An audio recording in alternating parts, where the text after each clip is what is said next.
is understanding that uh, every society is a reflection of its citizen.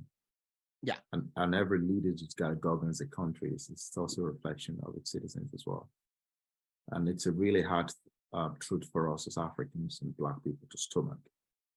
And I think, to me, and I'll still say this, we believe so much in putting sweat and power into making things happen. And I think the moment people begins to have that mindset and the mind shift, that everything they're going to do in their life is 90% psychological, it's 10% operational. And you can do the social experiment. If you have 10 professionals in your network who are either physically burnt out or mentally burnt out, or probably hate their job, which is easy to find. Yeah, everywhere. If you ask them, what is it that they are frustrated about their job? You will be surprised that 90% of them would not actually talk about the job, the day-to-day activity. It's either going to be the line manager that micromanages them, or is it going to be the co-workers that gossip about them, or someone who just one reason or the other undermine them, or doesn't appreciate them, or they don't feel value or appreciated. Yeah. And so when you look at that tells you that everything you're going to do in life, whether you're Black or white, it doesn't matter. It's 90% psychological. And so when somebody wants to bring you down, they're not going to physically come attack you with gun. No. That was old school. That's correct. The first thing the first thing they will come for is your psychology. Yeah. And that's been the weapon against our community. Yeah. And so the only way our community will bounce back is to change the application, because what we're doing right now is we're doing 90% physical, operational, and 10% psychological. So, and that's why when it's easy for us for all the global powers to manipulate our leaders, to manipulate the citizens, that's why it's easy for a Chinese person to go to Africa and do business and succeed, but other diaspora Africans who go to Africa to do business, they won't succeed. Yeah. And why? Excuse me, because the people on ground probably trust that person, that outside, that person coming into that continent more than the person who looks like them. Yeah. So that's the message people like myself then stands for. I want to be that channel to share with those young, agile people that it is possible. My story is our story of it is possible. My story is our story of forgiving yourself, forgiving your oppressors. Maya Angelou, she said something to us. If you have the capacity and the heart and to love those who hate you, then you truly love. It's a mental, it's a lot of burden to go out every day and think you're not needed, you're not wanted, right? The other day, there was this video circulating on I can't remember one of the social media. There's this Black guy that was on the train and then filming people who doesn't want to sit beside him. And so to me, I respect that you can call that whatever name, that they don't want to sit beside you.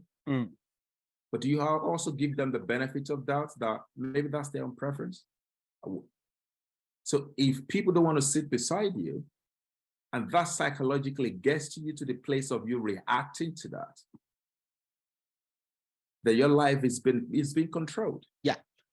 Yeah. And so to me, it's how do we get to a place where you become psychologically resilient, that you become magnetic enough to attract good things into your own life. And that's the message I'm trying to bring to the world, to my community, to those young Black kids, Black girls that will listen to this. Yeah. Whoever knows, maybe in the next 10 years from now, this will still be online and they will listen to it. And so to me, my message to them is a message to say, let's forgive ourselves. It's a lot of pain. It's a lot of burden to wake up every day thinking no one wants you, thinking institutions hate you, thinking your co-workers are micromanaging you. It's a lot of mental power, energy every day. Yeah. To continue to live your life like that.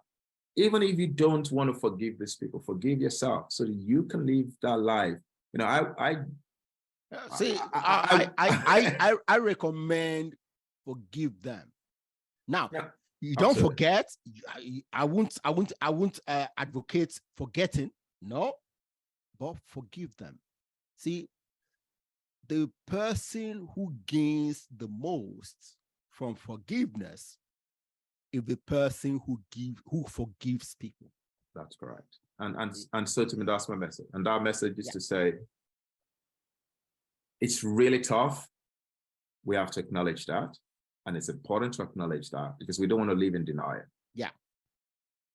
But it's more peaceful, more enjoyable to think from that place where you don't need those validations. Yeah. And it's important. And that's the message. It's obviously like, we acknowledge this.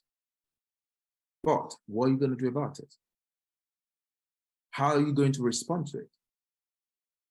Because one thing I've been privileged to work with, if I'm allowed to use this, I've worked with some few hassles in my career, right? And some few psychopaths. And if there's one thing that makes a psychopath wins, yeah, he doesn't care. It doesn't care, and it derives joy in knowing that you're in pain. Exactly. And so your reaction to ease our action, it's actually what makes you empowered. It's actually the power you have. And so that's my message, is to say, I'm not saying that we should ignore or close our eyes to racism. I'm not saying we should close our eyes to a lot of inequalities against our community. I'm saying that we need a new conversation. We need a new identity. We need a new people. I don't want young people to still grow up. You say from the days of the first Black Wall Street. I've forgotten the name. Yeah. I've forgotten the name. Yeah. There's a movie about that. You're right. We've continued to sing this process. Yeah, the movie about Amazing Grace. There's a lot of movie out there. Continue to remind us, those are doing more damage psychologically to us than good, because they continue to remind us of what the world wants us to be, slaves. I want to be a new conversation to remind people that you are a royal, you are kings and queens, you are mentally resilient. That is the reason why the world is afraid of you. And that's your power.